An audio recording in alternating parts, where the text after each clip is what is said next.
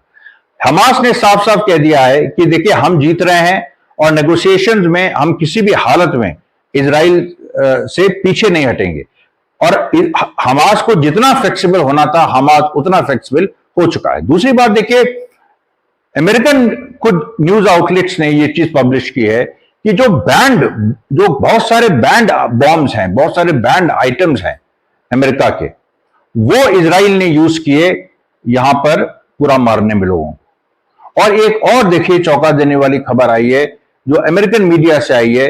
हालांकि अभी देखिए गाजा में हमास का जो आकलन है कि वो करीब 50,000 के करीब लोग मारे गए हैं, घायल हो गए हैं, उससे ज्यादा और लाखों की संख्या में है। लेकिन जो एक अमेरिकन सोर्स से खबर आई कि 1,86,000 गाजा के लोग वो अभी तक इस पूरी लड़ाई में मारे जा चुके हैं। ये देखिए आज की खबरें। धन्यवाद साथियों, बहुत बहुत धन्यवाद।